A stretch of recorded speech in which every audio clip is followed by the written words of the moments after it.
అపోస్తుడైన పౌలు రోమీయులకు రాసిన పత్రిక 14వ అధ్యాయం 12వ వచనాన్ని అందరం కలిసి చదువుదాం. ఈ రిట్రీట్ కొరకు ఒక అంశాన్ని ఏర్పాటు చేసుకొని దేవుని వాక్యం మీద, దేవుని మాటల్ని, ఆయన తలంపులను ఆలోచిస్తూ ఉన్నాం. రోమీయులకు రాసిన పత్రిక 14వ అధ్యాయం 11, 12 వచనాలు కలుసున్నాయి. అందరం కలిసి చదువుదాం. నా తోడు ప్రతి మోకాలను నా ఎదుట వంగును, ప్రతి నాలుకయు దేవుని స్తుతించును అని ప్రభువు చెప్పుచున్నాడు అని వ్రాయబడి ఉన్నది గనుక మనలో ప్రతివాడును తన్ను గురించి దేవునికి లెక్క యొప్పగింపవలెను. ఈ చివరి మాట మళ్ళీ అందరం గట్టిగా చదువుదాం. మనలో ప్రతివాడును తన్ను గురించి దేవునికి లెక్క యొప్పగింపవలెను. క్రీస్తునందు ప్రియమైన సహోదరి సహోదరులారా, గతించిన రాత్రి నుండి దేవుని వాక్యాన్ని మనము ఆలోచిస్తూ ఉన్నాం. మనకివ్వబడిన అంశం, మనలో ప్రతివాడును తన్ను గురించి దేవునికి లెక్క యొప్పగింపవలెను. మనమందరము కూడా 10వ వచనం చివరిలో మనమందరము దేవుని న్యాయపీఠం ఎదుట నిలుతుము. ఆయన న్యాయపీఠం ఎదుట అందరం నిలబడతాం. ప్రతివాడు తన్ను గురించి దేవునికి లెక్క యొప్పగింపవలను. గతించిన రాత్రి ఆయన ఎదుట మనం నిలబడ్డప్పుడు మనము అకౌంటబిలిటీలో ఏమి లెక్క అడగడో కొన్ని ప్రాముఖ్యమైన విషయాలు, గతించిన రాత్రి 12 సంగతులను నేను మీకు జ్ఞాపకం చేశాను. వేటిని దేవుడు అడగడు. అడగని వాటి కొరకే ఈ రోజుల్లో చాలామంది జీవితాన్నంతా ఖర్చు పెట్టి నిరర్ధకమైన, అర్థవంతం కాని జీవితాన్ని చాలామంది జీవిస్తూ ఉన్నారు. కానీ దేవుడు ఏమి అడుగుతాడో 12వ వచనం చివరి భాగంలో, మనలో ప్రతివాడును తన్ను గురించి దేవునికి లెక్క యొప్పగింపవలెను. ఆయన న్యాయపీఠం ఎదుట నిలబడతాడు. క్రీస్తు న్యాయపీఠం ఎదుట మనందరం నిలబడ్డప్పుడు ప్రభువు ఏమి అడుగుతాడు? కొన్ని ప్రాముఖ్యమైన విషయాలు నేను కూడా జ్ఞాపకం చేసి నాకు ఇవ్వబడిన సమయంలో సందేశాన్ని ముగిస్తాను. జాగ్రత్తగా దేవుని వాక్యాన్ని విందాం. దేవుడు ఏమి లెక్క అడుగుతాడు? వేటిని ఆయన అడుగుతాడు? మొదటి విషయాన్ని నేను జ్ఞాపకం చేస్తూ ఉన్నాను. యోహాను సువార్త 21వ అధ్యాయం. ఆయన అడిగేది మొదటిది. యోహాను సువార్త 21వ అధ్యాయం 15వ వచనం, 16వ వచనం, 17వ వచనం. ఈ 3 వచనాల్లో కామన్గా అడిగిన ఒక ప్రశ్న మనం చూస్తాం. ఇదే మాట రేపు దేవుడు న్యాయపీఠం ఎదుట నిలబడ్డప్పుడు మనందరినీ ఆయన ప్రశ్నిస్తాడు. చూడండి, యోహాను సువార్త 21వ అధ్యాయం 15వ వచనంలో ఆయన ఇలా అడుగుతూ ఉన్నాడు. వారు భోజనము చేసిన తర్వాత సీమోను పేతురును చూచి, యోహాను కుమారుడవైన సీమోను, వీరికంటే నీవు నన్ను ఎక్కువగా ప్రేమించుచున్నావా? ఇది దేవుడు అడిగే లెక్క, ఆయన అడిగే ప్రశ్న. నీవు నన్ను ఎక్కువగా ప్రేమించుచున్నావా? ఇదే మాట 16వ వచనంలో, నన్ను ప్రేమించుచున్నావా? ఇదే మాట 17వ వచనంలో, నన్ను ఎంత ప్రేమించావు అని రేపు దేవుడు లెక్కలో మనల్ని అడుగుతాడు. నీవు నన్ను ఎంత ప్రేమించావు? సీమోను కుమారుడవైన పేతురు, వీరికంటే నీవు నన్ను ఎక్కువగా ప్రేమించుచున్నావా? అక్కడ ఆ సీమోను పేతురు అన్నకాడ నీ పేరు పెట్టుకుంటే, నా పేరు నేను పెట్టుకుంటే ఆయన మనల్ని ఇలా అడుగుతాడు. నీ పేరు పెట్టి నీవు నన్ను ప్రేమించావా? భూమి మీద నీకో ఆయుష్కాలాన్ని ఇచ్చాను, భూమి మీద నీకో దేహాన్ని ఇచ్చాను, భూమి మీద శ్రేష్టమైన జీవితాన్ని నీకివ్వగా నీవు నన్ను ఎంత ప్రేమించావు అని దేవుడు ఆ దినాన లెక్క అడుగుతాడు. ఆయన్ని మనం ఎంత ప్రేమించామో దాన్ని బట్టి దేవుడు లెక్క అడుగుతాడు. చూడండి, దేవుని వాక్యంలో కొరింథీయులకు రాసిన 2వ పత్రిక 12వ అధ్యాయం 15వ వచనాన్ని మనం చూస్తే దేవుని వాక్యంలో ఆ మాట నేను చదువుతూ ఉన్నాను. తీయండి బైబిల్ తెరచి, కొరింథీయులకు రాసిన 2వ పత్రిక 12వ అధ్యాయం 15వ వచనంలో చివరి భాగాన్ని అందరం చదువుదాం. బైబిల్ తెరిచి చూస్తే చాలా సంగతులు గ్రహించగలుగుతాం. కొరింథీయులకు రాసిన 2వ పత్రిక 12వ అధ్యాయం 15వ వచనం చివరి భాగంలో ఆ మాట ఉంది. ఎంత ఎక్కువగా ప్రేమించుచున్నానో అంత తక్కువగా మీరు నన్ను ప్రేమింతురా. నేను మిమ్మల్ని ఎంతో ఎక్కువగా ప్రేమించాను, మీరు నన్ను ఇంత తక్కువగా ప్రేమిస్తారా అని ఒక రోజున దేవుడు లెక్క అడుగుతాడు. తమ్ముడు, చెల్లి, మనం తీర్పులో నిలబడతాం. మనలో ప్రతివాడు నిలబడ్డప్పుడు ఆయన అడిగే మొదటి లెక్క, నీవు నన్ను ఎంత ప్రేమించావు. పరిశుద్ధ బైబిల్ గ్రంథంలో పాత నిబంధనలో 613 ఆజ్ఞలు ఉన్నాయి. బైబిల్లో పాత నిబంధనలో 613 ఆజ్ఞలు ఉన్నాయి. క్రొత్త నిబంధనలో 613 ఆజ్ఞల్ని ఆయన 2 ఆజ్ఞలు చేశాడు. మొదటిది, నీ పూర్ణ హృదయముతో, నీ పూర్ణ ఆత్మతో, నీ పూర్ణ వివేకంతో, నీ పూర్ణ జ్ఞానముతో నీ దేవుడైన యెహోవాను ప్రేమించవలెను. నీ దేవుణ్ణి ప్రేమించు. నీవు నన్ను ఎంత ప్రేమించావు అని రేపొద్దున దేవుడు తీర్పులో లెక్క అడుగుతాడు. వేరెవరినన్నా ప్రేమించావా అని అడగడు. మిగతా విషయాల గురించి ఆయన అడగడు. కానీ ఆయన్ని మనం ప్రేమించాలి. ఆయన మనల్ని ఎంత ప్రేమించాడో మనము కూడా అంతే ప్రేమతో ఆయనను మనము ప్రేమించబద్దులమై ఉన్నాం. ప్రేమించావా అని అడగక మునిపే ఆయన మనల్ని ఎంత ప్రేమించాడో అది కూడా ఆయన జ్ఞాపకం చేస్తాడు. ఆయన మనల్ని ఎలా ప్రేమించాడు. 2 సంగతులను దేవుని వాక్యంలో నేను మీకు జ్ఞాపకం చేస్తాను. అసలు దేవుడు మనల్ని ఎలా ప్రేమించాడు అనంటే, చూడండి, కీర్తనల గ్రంథం 103వ కీర్తన 13వ చరణాన్ని మనం చూస్తే, కీర్తనల గ్రంథం 103వ కీర్తన 13వ వచనాన్ని మనం చూస్తే దేవుని వాక్యం అక్కడ ఇలా ఉంది. తండ్రి తన కుమారుల ఎడల జాలి పడునట్లు యెహోవా తన యందు భయభక్తులు గలవారి ఎడల జాలి పడును అని ఉంది. అంటే ఆయన మనల్ని, ఈ భూమి మీద ప్రతి మనిషిని ఆయన ఎలా ప్రేమించాడు అనంటే తండ్రిలా ప్రేమించాడు. ఈ మాట 103వ కీర్తన 13వ వచనంలో తండ్రిలా ప్రేమించాడు. తండ్రి ప్రేమ చాలా గొప్పది. నేను ఎరిగిన ఒక సత్యాన్ని ఈ సమయంలో జ్ఞాపకం చేస్తున్నాను. ఒక తండ్రికి ఒక కుమారుడు ఉన్నాడు. తల్లి చనిపోయింది. చాలా గారాభంగా పెంచాడు. పెరిగి పెద్దవాడయ్యాడు. గొప్పవాడు కావాలని కలలు కంటూ ఉన్న తండ్రి యొక్క ఆలోచనలు నీరుగారిపోయినాయి. అంటే అతడు ప్రయోజకుడు కావలసిన వాడు నిష్ప్రయోజకుడయ్యాడు. చెడ్డ స్నేహితుల సహవాసాన్ని పట్టాడు. ఇంట్లోనే డబ్బులు దొంగతనం చేయటం ఆరంభించాడు. తండ్రిని మోసం చేయటం ఆరంభించాడు. తండ్రికి అబద్ధాలు చెప్పటం ప్రారంభించాడు. ఇలా తన జీవితాన్ని పాడు చేసుకుంటూ వ్యవసాయం చేస్తున్న ఆ తండ్రి ఒకసారి లంసముగా డబ్బులు ఇంట్లో ఉంటే దొంగతనం చేసి బొంబాయి లాంటి పట్టణానికి అతడు పారిపోయాడు.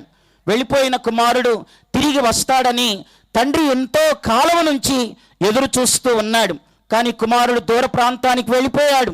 వెళ్ళిపోయిన ఆ కుమారుడి మీద బెంగతో తండ్రి మంచం పట్టి చాలా కాలం ఎదురు చూసి ఆ వయసు పెరిగిపోతున్న క్రమంలో ఆయన అనారోగ్యంతో కాయిలా పడి మంచం పట్టి అనారోగ్యానికి గురై కుమారుని రాక కోసం ఎదురు చూస్తూ ఉన్నాడు. చివరికి ఆ కుమారుడు రాలేదు. అయితే ఈయన చావు బ్రతుకుల్లోనికి వెళ్ళిపోతూ ఉన్నాడు. చివరికి ఈ ఫోన్స్ ఇలాంటివి లేని కాలంలో పేపర్కి స్టేట్మెంట్ ఇచ్చాడు ఆ తండ్రి. ఏమని స్టేట్మెంట్ ఇచ్చాడంటే, బాబు, నువ్వు ఎక్కడున్నావో నాకు తెలియదు, నీ పరిస్థితి ఏంటో నాకు తెలియదు, కానీ నేను నిన్ను ప్రేమిస్తున్నాను. నీవు తిరిగి రావాలని, నిన్ను కడసారిగా చూడాలని ఆశపడుతూ ఉన్నాను. నువ్వు ఎక్కడున్నా సరే ఒకసారి వచ్చి నాకు కనబడి ఆ తర్వాత నీ ఇష్టం, నేను చనిపోతాను, నేను సంపాదించిందంతా నీకే, నిన్ను చూడాలని ఆశపడుతున్నాను, రా అని నా కుమారుడా అని చెప్పి ఆయన పేపర్కి స్టేట్మెంట్ ఇచ్చాడట. దూర ప్రాంతంలో బొంబాయి లాంటి పట్టణంలో ఉన్న ఆ కుమారుడు పేపర్కి వచ్చిన స్టేట్మెంట్ చూసి నిజంగా నా తండ్రి నన్ను ప్రేమిస్తున్నాడా, నిజంగా నా తండ్రి నన్ను క్షమిస్తాడా అని చాలా ఆలోచనలో పడి చాలా కాలం అవుతుంది, తండ్రి అనారోగ్యంతో ఉన్నాడు, సరే చివరిసారిగా ఒకసారి చూసి క్షమిస్తే ఇంట్లో ఉందాం, ఒకవేళ క్షమించకపోతే నేనేదో ఇంటికి రావటానికి చేసిన ప్రయత్నం అయితే కనబడి మరలా వెళ్ళిపోతాను, ఇంకెప్పుడు కనబడను అని ఆ కుమారుడు తండ్రికి ఓ ఉత్తరం రాశాడంట.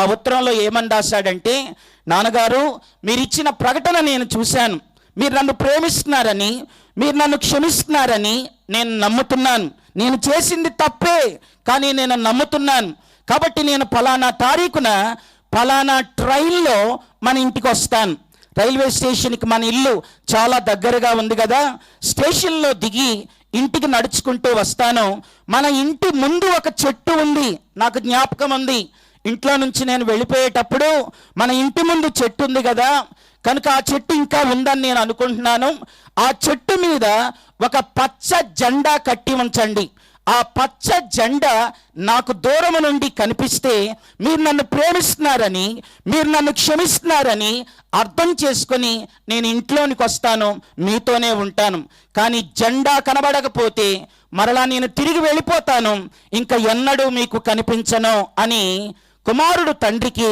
ఓ ఉత్తరం రాశాడట. ఆ ఉత్తరాన్ని తండ్రి చదువుకున్నాడు, పక్కన పెట్టేశాడు. కుమారుడు చెప్పిన తారీఖు వచ్చింది, ఆయన ట్రైన్లో రైల్వే స్టేషన్లో దిగాడు, అడుగులు వేసుకుంటూ కుమారుడు తండ్రి ఇంటికి వస్తూ ఉన్నాడు. తన దృష్టి, తన ధ్యాస, తన ఆలోచన, తన లోపల ఉన్నదంతా ఒకటే, నా తండ్రి నన్ను ప్రేమిస్తున్నాడా, నా తండ్రి నన్ను క్షమిస్తాడా అనే ఆలోచనతోనే ఆ కుమారుడు వస్తూ ఉన్నాడు. ఆయన దృష్టి అంతా చెట్టు మీదే ఉంది, దూరం నుండి చూస్తున్నాడు పచ్చ జెండా కనిపిస్తేమో అని, కానీ కుమారుడు ఇంటిని సమీపిస్తూ ఉంటే జెండా కనపట్టలేదు ఆయనకి. 4 అడుగులు ముందుకేసి ఇలా ఆలోచన చేశాడు, మా తండ్రి నేనేదో ఇంటికి రావటానికి చేసిన ప్రయత్నమే కానీ నిజంగా నన్ను ప్రేమించట్లేదు అనుకొని వెనక్కి తిరిగి 10 అడుగులు వేశాడట. అలా 10 అడుగులు వేసి కుమారుడిలా అనుకున్నాడు, ఏమనుకున్నాడంటే, సరే ఎక్కడో దూర ప్రాంతం వెళ్ళిపోయాను, చాలా సంవత్సరాలు అయిపోయింది, మరలా ఎలాగో ఇంత దూరం వచ్చాను కదా, సరే జెండా ఉన్నా లేకపోయినా కానీ తండ్రిని చూసి కడసారిగా వెళ్ళిపోదాం అని చెప్పి ఆ కుమారుడు ఒక 20 అడుగులు తన ఇంటికి సమీపంగా అడుగులు వేశాడట. అలా అడుగులు వేస్తూ ఉండగా చెట్టు మీద ఒక సంఘటన చూసి నిర్ఘాంతపోయి నిశ్చేష్టుడై అలాగే నిలబడిపోయాడు. జరిగిన సంఘటన ఏంటంటే, ఆ వృద్ధాప్యంలో ఉన్న ఆ తండ్రి, బలహీనంగా ఉన్న ఆ తండ్రి, కాయిలా పడ్డ ఆ తండ్రి చెట్టు మీద, నా కొడుకు నీ మీద నాకెంత ప్రేమ ఉందో నేను తెలుసుకోవాలనుకుంటున్నాను, నీ క్షమాపణ నేను తెలుసుకోవాలనుకుంటున్నాను, చెట్టు మీద పచ్చ జెండా కట్టమన్నాడు కదా, కానీ నా కుమారుడా నీ మీద నాకున్న ప్రేమ ఒక జెండా ప్రేమ కాదు, అర్థం చేసుకో అని చెప్పి ఆ తండ్రి ఆ చెట్టు మీద కొన్ని వందల వేల జెండాలతో, అసలు చెట్టే కనపడకుండా జెండాలతో చెట్టు నింపేశాడట. అలా నింపేస్తే జెండా అంతా అలా కప్పివేయటం వల్ల అతను చెట్టు మీద ఏదో ఒకటి ఎగిరిద్దని చూస్తున్నాడు, కానీ వందల జెండాలతో చెట్టంతా తండ్రి నింపేశాడు. క్రీస్తునందు ప్రియ తమ్ముడు చెల్లి, ఈ మాట నేను ఎందుకు చెప్తున్నానంటే, కుమారుడికి తండ్రి మీద ఉన్న ప్రేమ, తను ఎక్స్పెక్ట్ చేసే ప్రేమ ఒక జెండా ప్రేమ, కానీ ఆ తండ్రికి కుమారుని మీద ఉన్న ప్రేమ కొన్ని వందల జెండాల ప్రేమ. ఏ తండ్రి తన కుమారుడి మీద ఉన్న ప్రేమను తన స్థాయిలో చెప్పగలడా అనంటే ఏ తండ్రి చెప్పలేడు. మీ డాడీకి నువ్వంటే ఎంత ఇష్టమో అది తన స్థాయిలో మరొకరు ఎవరు వివరించినా ఆ స్థాయిలో ఎవరు చెప్పలేరని ఒక అన్నగా నేను మీకు జ్ఞాపకం చేస్తున్నాను. అందుకే దేవుడు తన ప్రేమను, నేను మిమ్మల్ని ఇలా ప్రేమిస్తున్నాను అని చెప్పటానికి ఆయన వాడుకున్న సాధనం తండ్రిలా అని అన్నాడు. తండ్రిలా ప్రేమిస్తున్నాడు ఆయన. రెండవది చెప్తాను, ఆయన ఎలా మనల్ని ప్రేమిస్తున్నాడో రండి. దేవుని వాక్యంలో యెషయా గ్రంథం 66వ అధ్యాయం 13వ వచనం. యెషయా గ్రంథం 66వ అధ్యాయం 13వ వచనాన్ని మనం చూస్తే అక్కడ ఇలా ఉంది. యెషయా గ్రంథం 66వ అధ్యాయం 13వ వచనాన్ని మనం చూస్తే ఒకని తల్లి వానిని ఆదరించినట్లు నేను మిమ్మను ఆదరించెదను. అంటే దేవుడు చెప్పిన రెండవది, తను ఎలా మనల్ని ప్రేమిస్తున్నాడంటే తల్లిలా అని అన్నాడు. ఆయన తల్లిలా మనల్ని ప్రేమిస్తున్నాడు.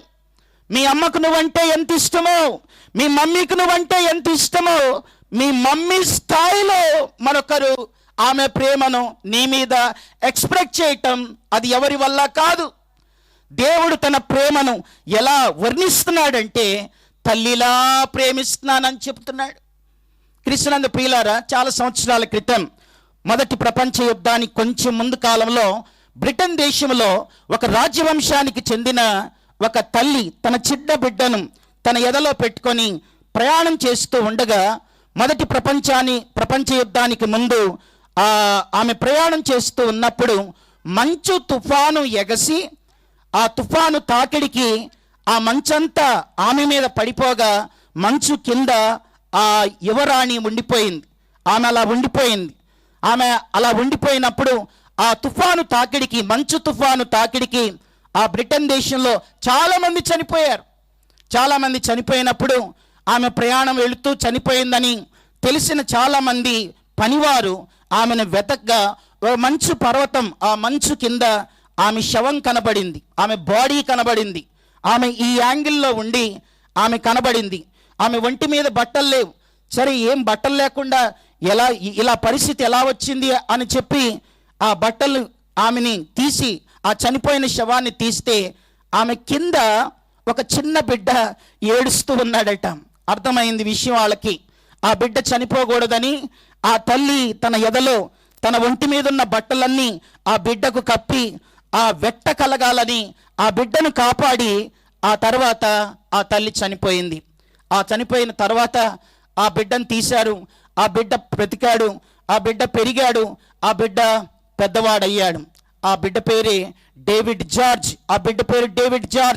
ఆ తర్వాత ఆ బిడ్డే బ్రిటన్ దేశానికి ప్రధానమంత్రి అయ్యాడు. వినండి జాగ్రత్తగా, ఆ చిన్న బిడ్డ బ్రిటన్ దేశానికి ప్రధానమంత్రి అయ్యాడు. 1961 నుంచి 1921 వరకు చరిత్రలో ఇది జరిగిన సంఘటన. డేవిడ్ జార్జి బ్రిటన్ ప్రధానమంత్రి, ఆ చిన్న బిడ్డే ప్రధానమంత్రి. ఆయన 1961 నుంచి 1921 వరకు బ్రిటన్ దేశానికి ప్రధానిగా ఉన్న డేవిడ్ జార్జి తన తల్లి ఆ మంచు తుఫాను కింద ఈ చిన్న బిడ్డను కాపాడి ఆమె తన ప్రాణాన్ని పోగొట్టుకుంది. క్రీస్తునందు ప్రియులారా, తల్లి తన బిడ్డ కోసం ప్రాణం పెట్టిన ప్రేమ కంటే గొప్ప ప్రేమతో నేను నిన్ను ప్రేమిస్తున్నాను అని యేసయ్య చెబుతూ ఉన్నాడు. ఆయన ప్రేమ తండ్రి లాంటి ప్రేమ, ఆయన ప్రేమ తల్లి లాంటి ప్రేమ. రేపొద్దున మనం దేవుని న్యాయపీఠం ఎదుట మనం నిలబడ్డప్పుడు ఆయన ఇలా అడుగుతాడు, నేను మిమ్మను ఎంత ఎక్కువగా ప్రేమిస్తే నీవు ఇంత తక్కువగా నన్ను ప్రేమించావా అని మన ప్రేమను గురించి దేవుడు లెక్క అడుగుతాడు. ఈరోజు చాలామంది యవనస్తులు దేవుణ్ణి ప్రేమించడానికి బదులు ఎవరినో ప్రేమిస్తున్నారు, దేన్నో ప్రేమిస్తున్నారు, ఎవరినో ప్రేమిస్తున్నారు. ఆ ప్రేమే నిజమైన ప్రేమ అని చెప్పి జీవితాలు సర్వనాశనం చేసుకుంటున్నారు. ప్రేమను ఇంగ్లీష్లో లవ్ అని అంటాం. లవ్ అని అంటే ఎల్ అంటే లాస్, ఓ అంటే ఆఫ్, వి అంటే వాల్యుబుల్, ఈ అంటే education. Loss of valuable education. ఈరోజు చాలా మంది ప్రేమ పేరుతో విలువైన చదువులు పోగొట్టుకుంటున్నారు, విలువైన జీవితాన్ని పోగొట్టుకుంటున్నారు, విలువైన శ్రేష్టమైన బ్రతుకును నాశనం చేసుకుంటూ ఉన్నారు. కొంతమందికి ఫోన్ అంటే ఇష్టం, కొంతమందికి సెల్ ఫోన్ అంటే ఇష్టం, కొంతమందికి ట్యాబ్ అంటే ఇష్టం, కొంతమందికి అబ్బాయిలు అంటే ఇష్టం, కొంతమందికి అమ్మాయిలు అంటే ఇష్టం. మరి సంసోనుని పిలిచి నీకెవరంటే ఇష్టం అని అడిగితే అతను డెలీలా అంటే ఇష్టం అంటాడు. సంసోన్ ఎవరంటే ఇష్టం అంటాడు? డెలీలా అంటే ఇష్టం అంటాడు. డెలీలా అనే మాటకి తెలుగులో అర్థం తేనె అని అర్థం. డెలీలా అంటే తేనె, మధురం అని అర్థం. ఒకవేళ ఈ కాలంలో ఉన్నట్లుగా సంసోనుకు కూడా ఒకవేళ స్మార్ట్ ఫోన్ ఉంటే ఎప్పుడైనా డెలీలా కాల్ చేస్తే తేనెని ఇంగ్లీష్లో హనీ అని అంటాం. ఒకవేళ డెలీలా సంసోన్కి కాల్ చేస్తే స్క్రీన్ మీద హనీ హనీ హనీ అని వస్తుంది. కనుక వినండి, నా వైపు చూడండి. ఆ హని పెద్ద శని అని సంసోనికి ఎప్పుడు అర్థమైందంటే కళ్ళు పోయాక అర్థమైంది. ఈ రోజున ప్రేమ పేరుతో చాలామంది జీవితాలను పోగొట్టుకుంటున్నారు. ప్రేమ పేరుతో 10th ఫెయిల్ అయ్యి చదువులు ఆగిపోతున్నాయి, ఇంటర్లోనే ఫెయిల్ అయ్యి చదువులు ఆగిపోతున్నాయి. తల్లిదండ్రులకు అవమానం, జీవితాల్ని నాశనం చేసుకుంటూ ఉన్నారు. నా ప్రియ చెల్లి, తమ్ముడు, నీవు దేవుణ్ణి ప్రేమిస్తున్నావా? నువ్వు నన్ను ఎంత ప్రేమించావు అని రేపొద్దున దేవుళ్ళు లెక్క అడుగుతాడు. నువ్వు నన్ను ప్రేమిస్తే దేవుడు అడిగే మొదటి మాట, నీవు నన్ను ప్రేమిస్తే, ప్రభువా నేను నిన్ను ప్రేమించాను అని అన్నారనుకో, ఎవరైనా ప్రేమించాను ప్రభువా నిన్ను అని అన్నారనుకో, నువ్వు నన్ను ప్రేమిస్తే నేను నీకు ఇచ్చిన ప్రేమ లేఖ. బైబిల్ అంటే ఏంటి చెప్పండి? బైబిల్ అంటే దేవుడు తన పిల్లలకి ఇచ్చిన ప్రేమ లేఖ. ఇది love letter, God's love letter. ఇది నేను ఇచ్చిన ప్రేమ లేఖను కనీసం ఒక్కసారైనా పూర్తిగా చదివావా అని అడగడా? చాలామంది ఫోన్ పట్టుకుంటే పద్దాక వాట్సాప్పే, ఫోన్ పట్టుకుంటే వాట్సాప్పే. బైబిల్లో హ్యాండ్స్ అప్పులు ఉన్నాయి, ఇప్పుడు హ్యాండ్స్ అప్పులు పోయినాయి, అన్ని వాట్సాప్లు వచ్చినాయి. బైబిల్లో చేతులెత్తి ప్రార్థించండి అని ఉంది. చేతులెత్తడం అంటే హ్యాండ్స్ అప్. హ్యాండ్స్ అప్పులు లేవు ఇప్పుడు. ఉదయం లేవడంతో వాట్సాప్, తర్వాత ఫేస్బుక్, నీ ఫేస్ ఆల్రెడీ బుక్ అయిందిరా నాయన అని అర్థం. తర్వాత చాటింగ్, చాటింగ్ అంటే చీటింగ్. చాటింగ్లో ఎంతో చీటింగ్ ఉంది. హైదరాబాద్లో ఒక అబ్బాయి ఒక అమ్మాయికి చాటింగ్ చేస్తున్నాడంట. చిన్నప్పుడు ఫోటో పెట్టి, ఫోటోలు మార్చి, చాటింగ్లు అంతా చీటింగ్, ఫోటోలు మార్చి చాటింగ్ చేస్తున్నాడు. 1 year గడిచింది. ఆ చాటింగ్ ఎవరన్నా చదివితే చచ్చిపోవాలి. ఇక నాలాంటోడు చదివితే చచ్చిపోతాడు. ఇక అలాంటి మాటలు అందులో. నువ్వు లేకపోతే బ్రతకలేను, నీవే నా కళ్ళల్లో తిరుగుతున్నావు, నా గుండెల నిండా నీవే, ఇట్లాంటి పనికి మాలిన మాటలన్నీ చాటింగ్. 1 year గడిచింది. అమ్మాయి ఎక్కడో ఉంది, అబ్బాయి హైదరాబాదులో ఉంటున్నాడు. 1 year తర్వాత కలుసుకుందాం అనుకున్నారు. ఇక మనం ఉండలేం, మనం కలుద్దాం, చూసుకోవాలి నేరుగా అని వచ్చేసాయి. పలానా సికింద్రాబాద్ రైల్వే స్టేషన్ దగ్గరికి, పలానా స్థలంలో ఉన్నాను. ఇద్దరు అనుకున్నారు, ఇద్దరు కూడా కలుసుకున్నారు. అలా కలవటంతో ఆమె అన్న మొదటి మాట, అన్నయ్య అన్నయ్య. అతను ఎవరు చెప్పండి? వరుసగా అన్నయ్య అవుతాడు, బంధువు వరుసగా అన్నయ్య అవుతాడు. అన్నయ్య అని అంది. వాడు చూశాడు, వరుసగా చెల్లయిద్ది, వాళ్ళ చిన్నమ్మ కూతురు చెల్లయిద్ది. సంవత్సరం నుంచి చాటింగ్ చేశాడు. ఏం చేశాడో చెప్పనా తమ్ముడు, చెల్లి వినో. సికింద్రాబాద్ రైల్వే స్టేషన్ దగ్గరలోనే ఉన్నాడు. స్టేషన్లోకి వెళ్ళాడు, ట్రైన్ వెళ్తుంది, దాని కింద పడి చచ్చాడు. ఇది పేపర్లో వచ్చిన విషయం నేను నీకు చెప్తున్నాను. ఈరోజున చాటింగ్లో చీటింగ్ ఉంది. ఈరోజున చాలామంది దేవుడిచ్చిన ప్రేమ లేఖను చదవట్లేదు. ఇది పట్టుకోండి, బ్రతుకులు బాగుపడతాయి. ఫోన్ పట్టుకుంటే బ్రతుకులు చెడిపోతాయి. బైబిల్ పట్టుకుంటే జీవితాలు బాగుపడతాయి. చాలామంది బైబిల్ చదవట్లేదు. బైబిల్ అంటే చాలామందికి బోరు. మమ్మీ డాడీ ఫోన్ ఇవ్వకపోతే వాళ్ళ మీద అలుగుతారు. సొంతంగా ఫోన్ ఉండాలని చూస్తున్నారు. ఫోన్లో ఏం చూస్తున్నావు నువ్వు? ఒక మాట చెప్తాను, రాసుకో.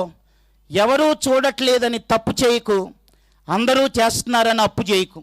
తప్పు అప్పు ఈ రెండు ముప్పు. పక్కన రాసుకో, నిప్పు అని. ఎవరూ చూడట్లేదని తప్పు చేయకు, అందరూ చేస్తున్నారని అప్పు చేయకు. తప్పైనా అప్పైనా ఈ రెండు నీకు ముప్పే, నీ జీవితాన్ని నాశనం చేస్తాయి. ఎవరూ చూడట్లేదు కానీ తప్పులు చేయొద్దు. ఒకరోజున అడిగేవాడు ఉన్నాడు, న్యాయపీఠం ఎదుటి నిలబడతావు, ఆ రోజున తప్పించుకోలేవు. నువ్వు చేసిందంతా బట్ట బయలైద్ది, నువ్వు చూసిందంతా బట్ట బయలైద్ది. తీర్పులోనికి వస్తావు, ఏడుస్తావు, న్యాయాధిపతి ఎదుట నిలబడతావు. ఏం సమాధానం చెబుతావు? ఆ రోజున అడుగుతాడు ఆయన, నీ కొరకు కలువరి సిలువలో చివరి రక్తపు బొట్టు వరకు నేను కార్చి నిన్ను ప్రేమించాను కదా, నా ప్రాణం కంటే నిన్ను ఎక్కువగా ప్రేమించాను కదా, ఇంత తక్కువగా నన్ను ప్రేమిస్తావా? ఇంత తక్కువగా నన్ను ప్రేమిస్తావా అని రేపొద్దున దేవుడు నిన్ను లెక్కడిగితే నువ్వేం చెప్తావో ఆలోచించాలని అన్నగా మనవి చేస్తూ ఉన్నాను. కాబట్టి దేవుడు న్యాయాధిపతి, ఆయన పీఠం మీద కూర్చున్నప్పుడు లెక్క దేని గురించి అడుగుతాడంటే ప్రేమను గురించి అడుగుతాడు. నువ్వు నన్ను ప్రేమిస్తే బైబిల్ చదివావా? చాలామంది బైబిల్ చదవరు. బైబిల్ చదవాలి. బైబిల్ గురించి చెప్తాను, వినండి జాగ్రత్తగా. బైబిల్లో 1029 పేజీలు ఉన్నాయి. బైబిల్లో 1189 అధ్యాయాలు ఉన్నాయి. 31,102 వచనాలు ఉన్నాయి. ఒక్కసారన్నా చదవని వాళ్ళు ఎంతమంది ఉన్నారండి? బైబిల్ చదవని వాళ్ళు ఎందరో ఉన్నారు. ఇక్కడే దగ్గరలో బెల్లంపల్లిలో ఒక సేవకుడు ఉన్నాడు. ఆయన ఇది ఇక్కడ కొంచెం సురేష్ అన్న తమ్ముడు ఉన్నాడు. ఇక్కడ మేమిద్దరం కూడా అక్కడ ఉన్న ఆ దినాల్లో ఆ చర్చిలో ఒక ఆమెకు దయ్యం పట్టింది. ఆమె పేరు మేరీ. దయ్యం పడితే నేను ఆ రోజు చర్చిలో వాక్యం చెప్పాను. ఆమె చర్చిలో వాక్యం చెప్తున్నాను, ఎదురుగా ఉంది ఆ దయ్యం పట్టిన సహోదరి మేరీ అని. ఆమెకు దయ్యం పట్టింది. ఆమె ఎదురుగా కూర్చుంది. తర్వాత వాక్యం నేను చెప్పాలి, పాటలన్నీ అయిపోయినాయి. తర్వాత వాక్యం చెప్పమన్నాడు. వెళ్ళిన తర్వాత నిలబడ్డాను. ప్రభువా, ఎదురుగా దయ్యం పట్టినాముంది, అందరూ ఆమెనే చూస్తున్నారు, తలంతా విరబోసుకొని ఊగుతా ఉంది. ఏం వాక్యం వింటారు ప్రభువా, ఏదైనా కార్యం చేయండి అని ప్రార్థన చేశాను. దేవుడు అద్భుతం చేశాడు. ఆ దయ్యం పట్టిన మేరీ వాక్యం చెప్పే సమయంలో నిద్రపోయింది. దయ్యం పట్టినామలో దయ్యం పోలేదు, కానీ దయ్యం పట్టినామ నిద్రపోయింది. అప్పుడు నేను వాక్యం చెప్పాను. ఎక్కువసేపు చెప్పకుండా తక్కువ చెప్పి త్వరగానే ప్రసంగం ముగించాను. ఆ తర్వాత నిద్రపోయిన మళ్ళీ లేచింది, తలంతా విరిపేసుకుంటూ స్టేజ్ దాకా వచ్చింది. వచ్చి నేను అన్న ఇంకొక బ్రదర్ ముగ్గురు ఉన్నాం స్టేజ్ మీద. మా ముగ్గురిని చూసి ఈరోజు ఎవరు వాక్యం చెప్పారని అంది. అని నా వైపు చూసి పాస్టర్ నువ్వే కదా అని అంది. సంతోషించాను. దైవన్న గుర్తుపట్టిందిలే పాస్టర్ అని సంతోషించాను. ఆ తర్వాత నేనేం మాట్లాడలేదు. ఈలోప అన్న అన్నాడు, బ్రదర్ కిందకి వెళ్దాం, ప్రార్థన చేద్దాం, చేపట్టుకొని ప్రార్థన చేద్దాం అని అన్నాడు. కింద దిగాను. అందరం చేతులు పట్టుకున్నాం. యుద్ధము యెహోవాది అని పెట్టాడు, పాట పాడాడు. వాళ్ళ చర్చిలో జార్జ్ గిటార్ అన్నీ, అప్పుడు ఆ తమ్ముడు గిటార్ వాయిస్తున్నాడు, అన్నీ మొత్తం అన్నీ ఉన్నాయి. అలా వాయిస్తూ ఉంటే ఆ దయ్యం పట్టిన మధ్యలో ఉంది. అందరం పాటలు పాడుతూ ప్రభుని స్తుతిస్తున్నాం. ఈ దయ్యం పట్టిన ఈ చివరికి ఆ చివరికి మొత్తం తిరుగుతూ ఉంది. అందరం మొఖాలు చూసుకుంటా తిరుగుతూ ఉంది. ఈలోపు పాట అయిపోయిన తర్వాత, యుద్ధం యెహోవాదే పాట, అది యుద్ధంలానే ఉంది ఆ పాట. పాట అయిపోయిన తర్వాత మెల్లగా ఈ అన్న అన్నాడు, బ్రదర్ మనం ప్రార్థన చేద్దాం అని చెప్పి, బైబిల్లో ఎవరైనా నిలబడ్డ వాళ్ళలో ఎవరైనా 91వ కీర్తన చదవండి అని అన్నాడు. ఆ 91వ కీర్తన చదవండి, తర్వాత వెంటనే మనందరం ఆమె కోసం బంధించి ప్రార్థన చేద్దామని అన్నాడు. వెంటనే ఒక తమ్ముడు చేతులు తీసేసి 91వ కీర్తన ఇట్లా తీస్తున్నాడు. అంతే. ఆయన ఆ 91వ కీర్తన తీయటం కంప్లీట్ అవ్వలేదు. ఈయన 91వ కీర్తన తీసి మహోన్నతుని అనబోయాడు. ఆ మధ్యలో పట్టిన దయ్యం పట్టిన ఆమె 16 వచనాలు ఉంటాయి 91వ కీర్తనలో, చూడకుండా చెప్పేసిందండి ఆమె. దయ్యం పట్టిన ఆమె 16 వచనాలు చూడకుండా చెప్పేసింది ఆమె. చెప్పేసి ఆ అన్నం చూసి ఇలా అంటుంది, ఇంకేం చెప్తావో చెప్పు, చదువుతా, బైబిల్లో నాకు తెలవంది ఏముంది అంటుంది. అప్పుడు నాకేం అర్థమైందంటే, వినండి, మనం నవ్వుతున్నాం కానీ ఆ రోజు నాకేం అర్థమైందంటే, దెయ్యం బైబిల్ ఎప్పుడో చదివేసిందని నాకు అర్థమైంది. దెయ్యం బైబిల్ ఎప్పుడో చదివిందండి, కానీ మనం చదవం. దెయ్యానికి బైబిల్లో ఏముందో బాగా తెలుసు. దెయ్యం ఎవరిని ఎట్లా మోసం చేయాలో బాగా తెలుసు. ఓ తాగుబోతాడు ఉన్నాడు అనుకో, వాడిని ఎట్లా మోసం చేద్దో తెలుసా? వాక్యం చూపించే మోసం చేస్తుంది. దినమంతా త్రాగువాడికి శ్రమ అనే వాక్యం కనపడద్ది. వాడు దినమంతా తాగితే శ్రమనా? నేను రాత్రుల్లో ఎవరికి కనబడకుండా తాగుతున్నా కదా అనుకొని నైట్ ఎవరికి కనబడకుండా తాగుతాడు. అట్లా మోసం చేస్తుంది. అదే యవనస్తులు అనుకో, సంసోనే పడిపోయాడు, మహాజ్ఞాని సొలొమోనే పడిపోయా. అసలు నీ జ్ఞానం ఎంత, నువ్వెంత, నువ్వున్న ఊరెంత, ఈ పల్లెటూరు ఎంత? పడకుండా ఎట్లా ఉంటాం?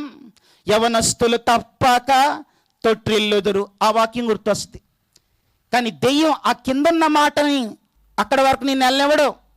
యవనస్తులు తప్పక తొట్టిల్లుదురు, దాని కింద ఏముంటుంది చెప్పండి? యెహోవా కొరకు ఎదురు చూచువారు నూతన బలం. నువ్వు ప్రభు వైపు చూడు. ఇలాంటి పరిస్థితుల్లో ఆ వాక్యం దాకా నేను వెళ్ళనివ్వడు. నా ప్రియ చెల్లి తమ్ముడు, దెయ్యం బైబిల్ చదివేసింది కనుక ఈ ప్రేమ లేఖనం, ఈ ప్రేమ సందేశాన్ని నువ్వు చదివావా? ఆయన్ని ప్రేమిస్తే బైబిల్ చదువుతాం. ఆయన్ని ప్రేమిస్తే, వినండి జాగ్రత్తగా, ఆయనతో గడుపుతాం. ప్రేమించేవాడు వాక్యం చదువుతాడు. ప్రేమించేవాడు ప్రార్థనలో తన జీవితాన్ని గడుపుతాడు. ప్రేమించేవాడు ప్రభువుతో గడుపుతాడు. కొంతమందికి ప్రార్థన అంటే నిద్ర వచ్చేస్తుంది. యవనస్తులకే ప్రార్థన అంటే నిద్ర. ప్రార్థన అంటే ఎక్కడెక్కడో తిరిగి వస్తారు ప్రార్థనలోని.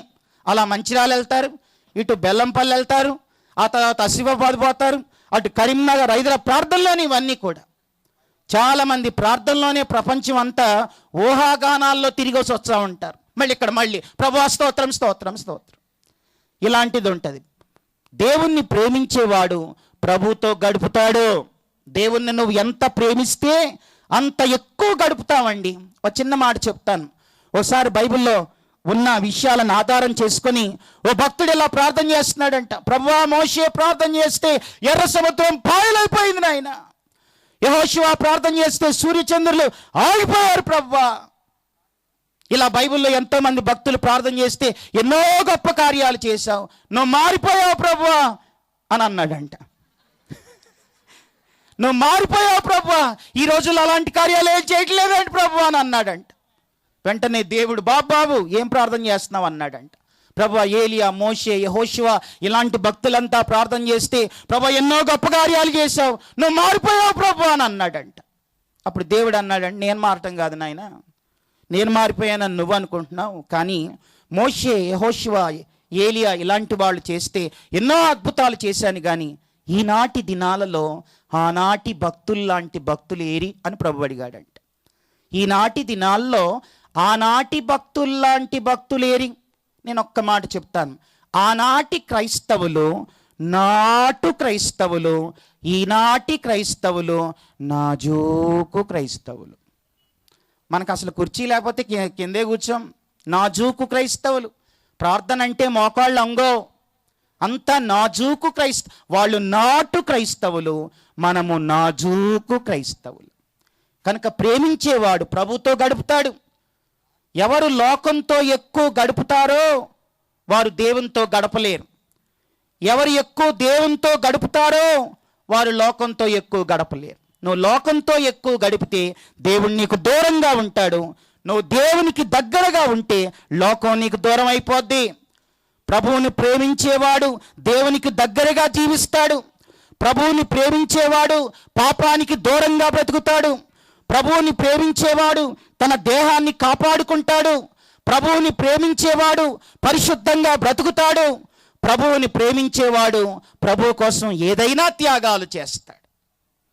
కాబట్టి సెయింట్ అగస్టీన్ అనే ఒక దైవజనుడు ఇలా చెప్పాడు. ఆయన ఏమన్నాడంటే, నా ప్రాణములో నీ ప్రేమ కనబడకపోతే దాన్ని అసహించుకుంటాను అని అన్నాడు. నా ప్రాణములో నీ ప్రేమ కనబడకపోతే ప్రభువా నా ప్రాణాన్ని నేను అసహించుకుంటాను. నీ ప్రేమ నాకు ముఖ్యం. నా బ్రతుకును మార్చింది నీవు. నేను నీ బిడ్డని. ఒకరోజు నీ ఎదుట నిలబడతాను. న్యాయాధిపతిగా ఆ న్యాయపీఠం ఎదుట మీరు నిలబడ్డప్పుడు నేను తీర్పు చెప్పాలి. నీవు లెక్క అడిగినప్పుడు నేను జవాబు చెప్పాలి. జవాబుదారీ జీవనం జీవించాలి అని భయముతో బ్రతికిన వాడు చెప్పిన మాట. నా ప్రాణములో నీ ప్రేమ కనబడకపోతే దాన్ని అసహించుకుంటాను. కనుక ఏమడుగుతాడు? నువ్వు నన్ను ఎంత ప్రేమించావు, అది లెక్క అడుగుతాడు. మొదటిది. రెండవ విషయం చెప్తాను రండి. రెండవది, దేవుడు మనల్ని ఏమడుగుతాడు అనంటే, వినండి తమ్ముడు చెల్లి జాగ్రత్తగా వినండి.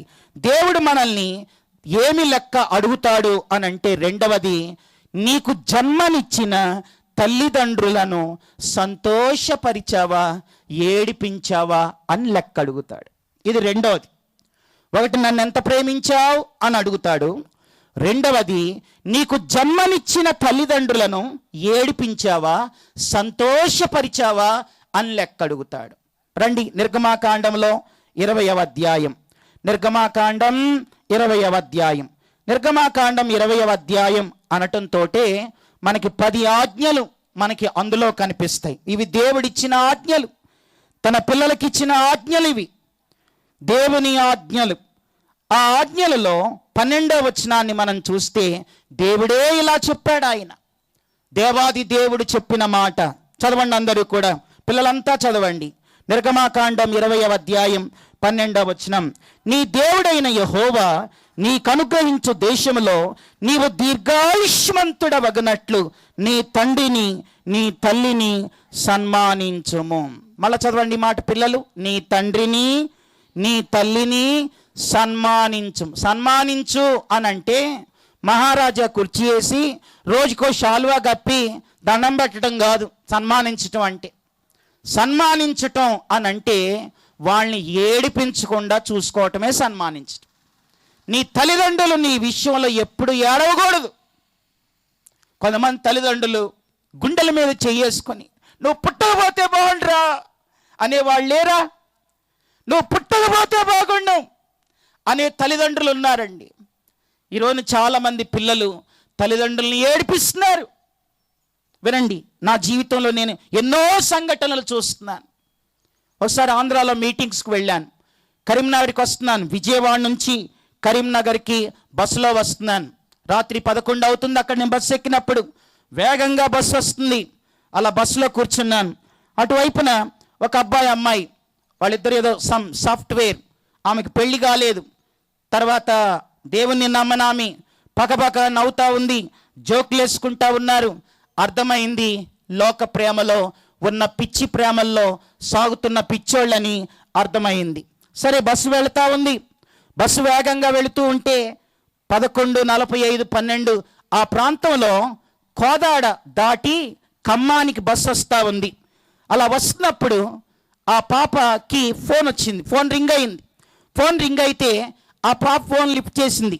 లిఫ్ట్ చేసి ఆ పక్కడు మా డాడీ ఫోన్ చేస్తున్నాడు అంది. డాడీ ఫోన్ చేస్తాడని ఫోన్ లిఫ్ట్ చేసింది. ఫోన్ లిఫ్ట్ చేస్తే అటు నుంచి వాళ్ళ డాడీ మాట్లాడినట్లున్నాడు. ఈ పాప ఫోన్ ఎత్తి డాడీ చెప్పండి డాడీ అంటుంది. అప్పుడు దాకా వీడితో పకపక నవ్వులు జోకులు ఉన్న ఈ పిల్ల డాడీ చెప్పండి అంది. అప్పుడు వెంటనే వాళ్ళ డాడీ అమ్మ పడుకున్నావా అన్నట్లున్నాడు. నిద్రపోతున్నావా అన్నాడు. అవును డాడీ, నాకు నిద్ర వస్తుంది డాడీ, నేను ఉదయాన్నే మార్నింగ్ కాల్ చేస్తా డాడీ అంటుంది. సరే పడుకోను అన్నాడు. ఫోన్ పెట్టింది. అలా ఫోన్ పెట్టి పక్కోడిని చూసి పగపగ నవ్వుతూ ఆమెన్న మాట ఈ రోజుకి మరవలేనండి. ఆమె ఏమందో తెలుసా? మా డాడీకి నేనంటే పిచ్చి, నేనేం చెప్పినా నమ్మేస్తాడని అందండి. మా డాడీకి నేనంటే పిచ్చి, నేనేం చెప్పినా నమ్మేస్తాడని అంది. నా ప్రియ చెల్లి తమ్ముడు, నేను చెప్తున్నాను విను. ఏ తండ్రి అయినా ఏ తల్లి అయినా మరి నిన్ను నమ్మక ఎవరు నమ్ముతారు? నిన్ను నమ్మక ఎవరిని నమ్మమంటావు చెప్పు? నాకేమని అర్థమైందంటే, అలా చూసానామని నాకేమర్థమైందంటే, ఏ తండ్రి అయితే ఏ తల్లి అయితే తమ పిల్లల్ని ఎత్తుకొని గుండెల మీద ఆడించి పెరిగి పెద్దవాళ్ళై గొప్పవాళ్ళు కావాలని తల్లిదండ్రులు ఆశపడుతున్నారో, నాకు ఆ రోజు ఏమర్థమైందంటే చాలామంది పిల్లలు ఎత్తుకున్న గుండెల మీద ఎగురు తంతున్నారనిపించిందండి. ఎత్తుకున్న గుండెల మీద ఎగిరి తంతున్నారు అనిపించింది. ఈ రోజున చాలామంది తల్లిదండ్రులు పిల్లల విషయంలో ఏడుస్తున్నారు. నీకు ఆ విషయం తెలుసా? వాళ్ళు ఏడిపించి నీ సరదాల్లో నువ్వు తిరిగిపోతున్నావు. కన్నవారు ఏడుస్తున్నారు చాలామంది. అయ్యో వీడు పుట్టకముంటే బాగుండు, అయ్యో ఇది పుట్టకపోతే బాగుండు అనుకునే తల్లిదండ్రులు ఎంతోమంది ఉన్నారు. మా కరీంనగర్లో ఒక తల్లికి 2 కూతుర్లు ఉన్నారు. ఇద్దరు హైదరాబాదులో చదువుతున్నారు. డిగ్రీ పీజీ అలా చదువుతున్నారు. ఇద్దరు అబ్బాయిల్ని ప్రేమించారు. ఈ మధ్యలో ఇద్దరు ఆ ప్రేమించిన వాళ్ళు పెళ్ళిళ్ళు చేసేసుకున్నారండి. పెళ్ళిళ్ళు చేసేసుకున్నారు. ఊర్లో ఎంత ఆ తల్లిదండ్రులకి ఎంత అవమానం, ఎంత బాధ, ఎంత దుఃఖం. అందులో ఒకడు 4 రోజుల్లోనే నువ్వు నాకు వద్దని విడాకులు ఇవ్వటానికి వచ్చేసాడంట. ఇంకా ఈ తల్లిదండ్రులు తలెత్తుకోగలరా చెప్పండి? ఈ రోజున పిల్లలు భవిష్యత్తు బాగోక, పిల్లలు సరిగా లేక కన్నవారు ఏడుస్తున్నారండి. అన్నం కడుపు నిండా ముందుకొస్తే కానీ మీ భవిష్యత్తు, మీరు చేసిన పనులు జ్ఞాపకం వచ్చి కొంచెమే అన్నం తిని ఆ కంచంలోని చేతులు కడిగేసి తల్లిదండ్రులు నేను ఎంతోమందిని ఎరుగుతున్నాను. కాబట్టి నా ప్రియ చెల్లి తమ్ముడు వినండి జాగ్రత్తగా. రేపొద్దున దేవుళ్ళు లెక్క అడుగుతాడు.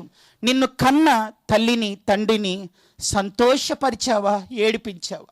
మీరు గొప్పవాళ్ళు కాకపోయినా పర్వాలేదు, కానీ బాగా బ్రతికితే అంతే చాలు. నువ్వు గొప్పవాడు కావక్కర్, నువ్వు కలెక్టర్ కావక్కర్లే, ముఖ్యమంత్రి కావక్కర్లే, ప్రధానమంత్రి కావక్కర్లే, బాగా బ్రతికితే అంతే చాలండి. చాలామంది ఏడిపిస్తున్నారు. ఒక అన్నగా ఒక మాట చెప్తాను, వింటావా? నిన్ను కన్నవాళ్ళు 4 రోజులు ఎక్కువ కాలం బ్రతకాలంటే నువ్వు బాగా బ్రతుకు, అంతే నేను చెప్పేది. నిన్ను కన్నవాళ్ళు బాగా బ్రతకాలంటే నువ్వు బాగా బ్రతుకు. ఈరోజు చాలామంది కన్నవారిని ఏడిపిస్తున్నారు. ఎన్నో విషయాలు నా మనసులో తిరుగుతున్నాయి. ఎందరో యవనస్తులు వాళ్ళ అమ్మ నాన్నని మోసం చేసి వాళ్ళ ముందు నటించి తర్వాత సరదాలకి సుఖాలకి జీవితాలను పాడు చేసుకొని భ్రష్టులైపోయిన పిల్లలు ఎందరో నా దృష్టిలో కనబడుతున్నారు. రేపొద్దున దేవుళ్ళు అడగడా? నీ మీద బెంగతో నువ్వు చేసిన పనికి గుండాగి మీ నాన్న చచ్చాడు అని రేపొద్దున లెక్క అడగడా? కాబట్టి రెండవది దేవుడు ఏమడుగుతాడంటే, నిన్ను కన్న తల్లిదండ్రులను సంతోషపరిచావా? నేను చెప్పాను నీకు ఆజ్ఞ, సన్మానించు అని అన్నాను. వాళ్ళని ఏడిపించకుండా చూసుకున్నావా అని అడగడా? నేను ఒక మాట చెప్తాను వినండి. నాకు కూడా పిల్లలు ఉన్నారు. నేను కూడా ఎప్పుడన్నా బేకరీకి వెళ్తాను, ఏదో తినాలనిపిస్తుంది, కానీ పిల్లలు గుర్తొస్తారు. తినను, చాలాసార్లు ఇంటికి వచ్చేస్తాను. అదండి తండ్రి ప్రేమ. ఇంట్లో తల్లి వండితే తినొచ్చు తను, కానీ తినదు. నువ్వు తినాలని, నువ్వు తింటుంటే మురిసిపోతారండి. అదండి తల్లిదండ్రుల ప్రేమ. జోబులో డబ్బులుంటాయి కానీ కొనుక్కోడు బయట. తను తినొచ్చు, తన డబ్బులే, కానీ నీకు పెట్టాలని కోరుకుంటారు. మీ మమ్మీ డాడీ నిన్ను ప్రేమించి నువ్వు ప్రయోజకుడు కావాలని వాళ్ళు నీకు మంచి మంచి బట్టలు కొంటారు. నువ్వు మంచి స్థితిలో ఉండాలని నీకు మంచి చెప్పులు కొంటారు.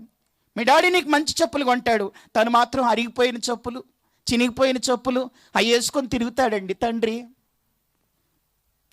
వినండి, బైబిల్లో ఉదయం అన్న చెప్పారు కదా తప్పిపోయిన కుమారుడు గురించి, ఆ తండ్రి ప్రేమ గురించి కొన్ని మాటలు ఇట్లా రాశాను నేను.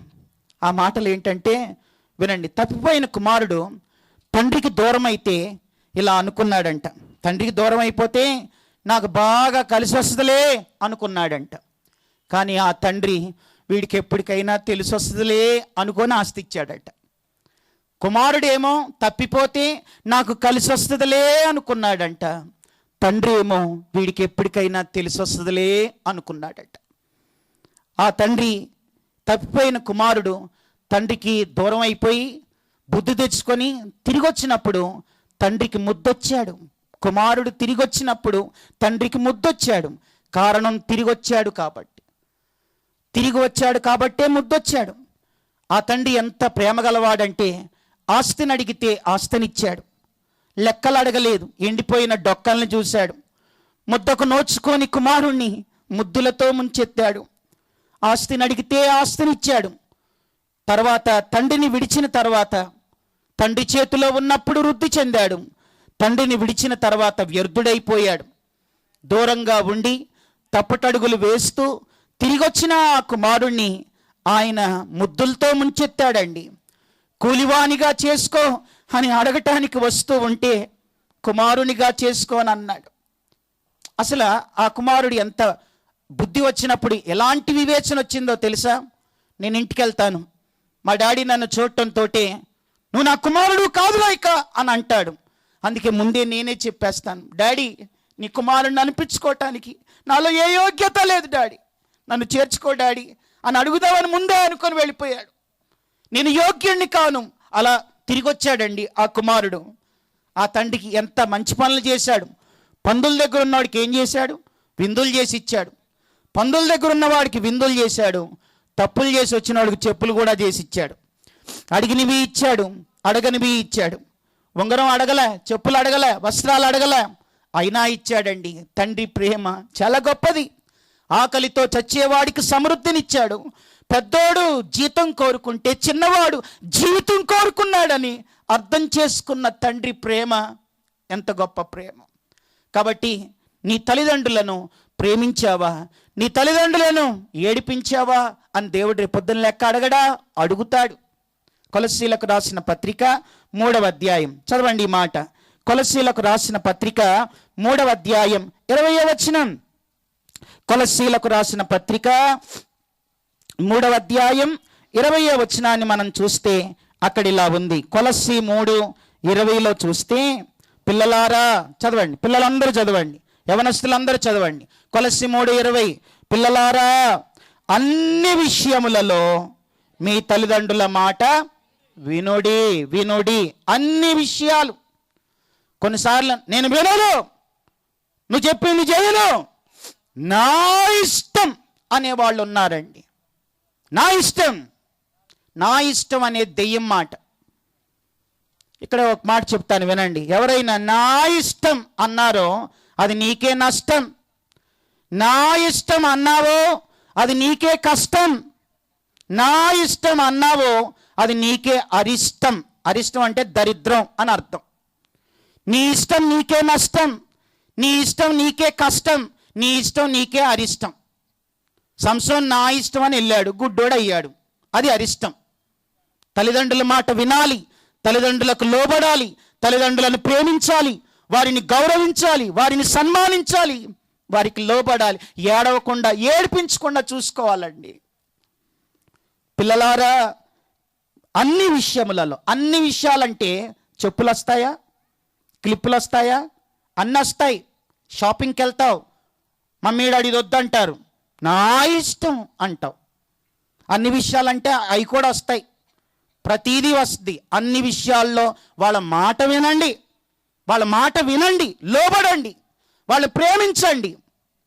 ఎవరైతే తల్లిదండ్రులను గణపరుస్తారో, ప్రేమిస్తారో, న్యాయాధిపతి ఎదుట నిలబడ్డప్పుడు ఇదిగో నేను చెప్పాను ప్రేమించమని, లోబడమని, సన్మానించమని, గౌరవించాలని, నువ్వు ప్రేమించావు, ఇదిగో బహుమానం, ఇదిగో కిరీటం అని ఇస్తాడండి ఆయన.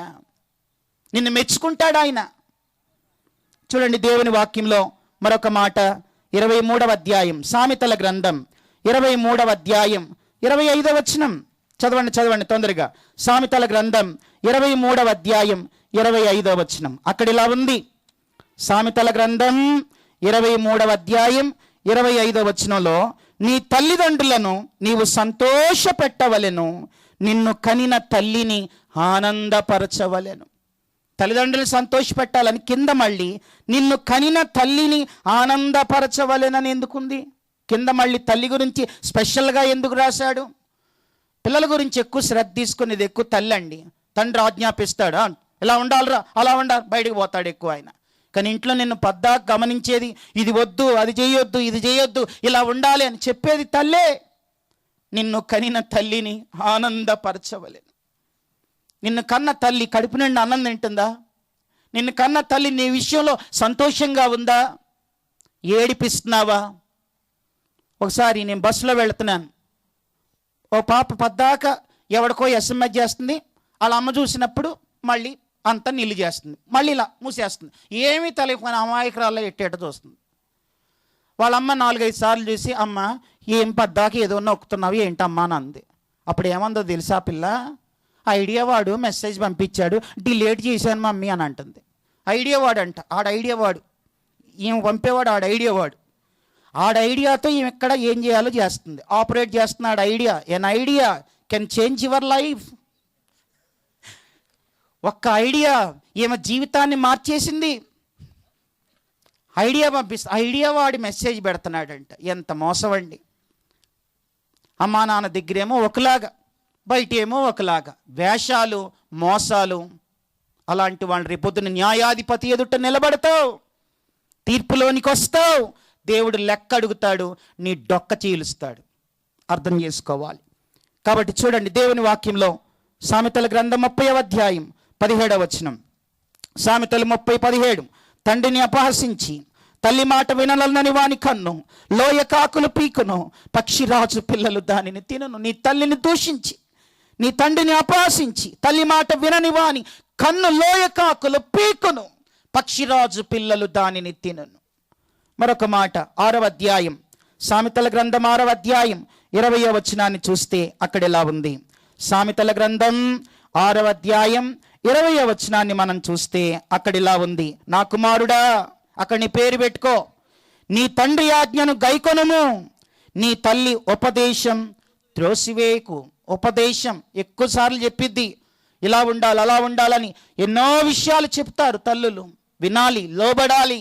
విన్నవాడే గొప్పోడవుతాడు, విన్నవాడే ప్రయోజకుడు అవుతాడు, విన్నవాడే భవిష్యత్తులో ఒక మంచి స్థితిలో ఉంటాడు.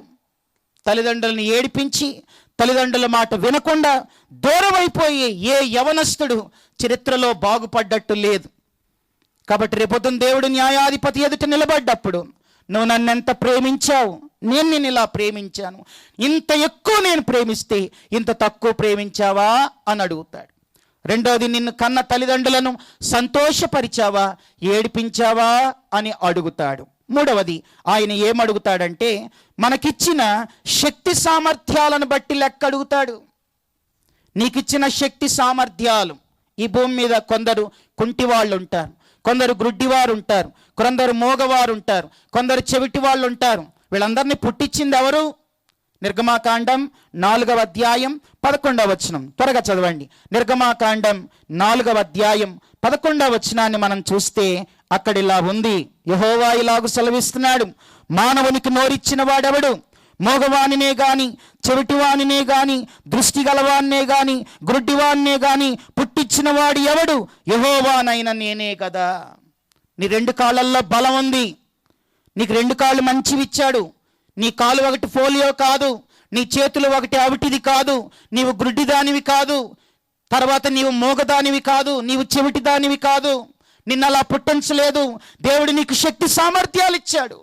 దాన్ని బట్టి ఒక రోజున దేవుడు నేను లెక్క అడుగుతాడు. నీకింత బలం ఇచ్చాను, నీకింత ఆరోగ్యం ఇచ్చాను, నీకింత శక్తి సామర్థ్యాలు ఇచ్చాను, నా కొరకు నువ్వు ఏం చేశావు అని రేపొద్దున లెక్క అడుగుతాడండి. హైదరాబాదులో యవనస్తుడు బైక్ మీద వెళ్తున్నాడు, హుస్సేన్ సాగర్ ఆ ట్యాంక్ బండ్ మీద యాక్సిడెంట్ అయింది. అతను పెద్ద చర్చికి వెళ్ళేవాడు. యాక్సిడెంట్లో కాళ్ళు చేతులు పోగొట్టుకున్నాడు, కళ్ళు కూడా పోగొట్టుకున్నాడు. హాస్పిటల్లో 108 అంబులెన్స్లో లక్షల రూపాయలు ఖర్చు పెట్టుకున్నాడు. డాక్టర్లు చివరికి చెప్పిన మాట, కాళ్ళు చేతులు రావు కానీ కాళ్ళు చేతులు వస్తాయి, అంటే ప్లాస్టిక్ వేసుకోవచ్చు, కళ్ళు రావు అని చెప్పారు. గుడ్డివాడైపోయాడు. దాదాపుగా 25 సంవత్సరాల నిండు యవన కాలంలో యాక్సిడెంట్లో కళ్ళు పోగొట్టుకున్నాడు. కాళ్ళు చేతులు పోయినాయి. బెడ్ మీద ఏడుస్తూ చాలామంది బంధువులు చూడటానికి వస్తే, అతను వెళ్ళే సంఘంలో ఉన్న యవనస్తులు, పెద్దవాళ్ళు అందరూ చూడటానికి వస్తే తను ఏడుస్తూ చెప్పిన మాట, నా 2 కళ్ళు సరిగా ఉన్నప్పుడు నా కళ్ళతో నేనేనాడు మంచి విషయాలు చూడలేదు. నా కాళ్ళు సరిగా ఉన్నప్పుడు మంచి మార్గంలో నడవలేదు. నా చేతులు సరిగా ఉన్నప్పుడు నేనేనాడు దేవుని పనిలో నా చేతులు ఉపయోగించిన వాడిని కాను. ఇప్పుడు అన్నీ పోగొట్టుకున్నాను. ఒకవేళ ఉంటే, రాత్రే చెప్పాను, జారిన మాట తిరిగి రాదు, పోయిన సమయం తిరిగి రాదు, పోగొట్టుకున్న తరుణాలు తిరిగి రావు, గతించిన జీవితం తిరిగి రాదు, పోయిన ప్రాణం తిరిగి రావు. ఉంటే అని ఏడుస్తున్నాడు. నా ప్రియ చెల్లి, తమ్ముడు, నీ ఒంట్లో శక్తి ఉన్నప్పుడే ప్రభు కోసం బ్రతుకు. నీ ఒంట్లో బలం ఉన్నప్పుడే ప్రభు కోసం జీవించు. దాన్ని బట్టి దేవుడు లెక్క అడుగుతాడు. మూడవది, ఆయన మనకిచ్చిన శక్తి సామర్థ్యాలను బట్టి లెక్క అడుగుతాడు. నాలుగవది, దేన్ని బట్టి లెక్క అడుగుతాడంటే, ఈ భూమి మీద ఇలా వాక్యాలు విన్నప్పుడు మనం ఎన్నో తీర్మానాలు, ప్రమాణాలు చేస్తాం. ఇక నుంచి నేను ఇలా ఉంటాను, ఇక నుంచి నేను ఇలా బ్రతుకుతాను, ఇలా ఇక్కడి నుంచి నేను జీవిస్తానని ఎన్నోసార్లు తీర్మానాలు చేస్తాం. నీ తీర్మానాల విషయమై దేవుడు లెక్క అడుగుతాడు. ఇది 30వ ఇంటర్ డినామినేషనల్ యూత్ రిట్రీట్. ఇది దీనికంటే ముందు ఎన్నో యూత్ రిట్రీట్లో వాక్యం విన్నావు, ఎన్నోసార్లు తీర్మానాలు చేశావు, ఎన్నోసార్లు దేవుని ఎదుట నిలబడి ప్రమాణాలు చేశావు. ఏమైనవి నీ భాషలు, ఏమైనవి నీ ప్రమాణాలు అని రేపొద్దున దేవుడు లెక్క అడుగుతాడు. చేసిన ప్రమాణాన్ని నిలబెట్టుకోవాలి. దాని విషయంలో దేవుడు లెక్క అడుగుతాడు. ఇది 4వది. 5వది, దేవుడు మనల్ని ఏమి లెక్క అడుగుతాడంటే, భూమి మీద ఉన్నప్పుడు నీకో బ్రతికిచ్చా, నీకు రక్షణ ఇచ్చా, నిన్ను నా బిడ్డగా చేసుకున్నాను. అయితే 5వది ఏమని అడుగుతాడంటే, భూమి మీద నా కొరకు ఎన్ని ఆత్మలు సంపాదించావు. ఎందరో నశించిపోతూ ఉండగా సిటీ స్టడ్ అనే దైవజనుడు ఇలా అన్నాడండి, నిండు యవన కాలంలో.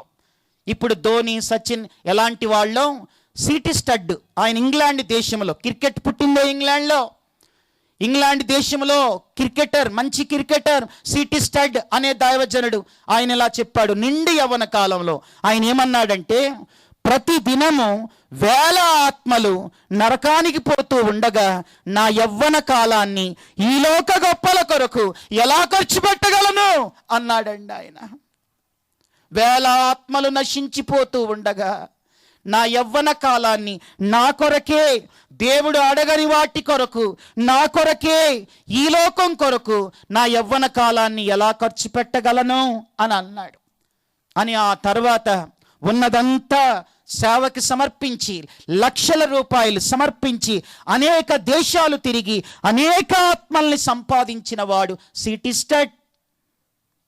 నీ యవ్వన కాలంలో రేపొద్దున నిలబడ్డప్పుడు నా కొరకు ఎన్ని ఆత్మల్ని సంపాదించావు, ఎంతమందికి సువార్త చెప్పావు, ఎన్ని ఆత్మల్ని సంపాదించావు, సేవ కొరకు నువ్వు చేసిన పనేంటి, సేవలో ఏమైనా దెబ్బలు తిన్నావా, చెమటైనా కార్చావా, నీ ఆరోగ్యాన్ని నష్టపరుచుకున్నావా? ఇలాంటివన్నీ రేపొద్దున సేవ కొరకై నీవు చేసిన పని కొరకు దేవుడు లెక్క అడుగుతాడు. నీ ఒక్క ఆత్మని సంపాదిస్తే నీకు పరలోకంలో బహుమానం ఉంటుంది.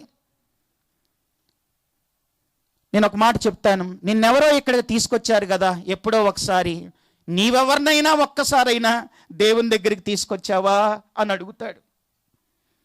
నా కొరకు ఎన్ని ఆత్మల్ని సంపాదించావు అని లెక్క అడుగుతాడు. ఇది 5వది.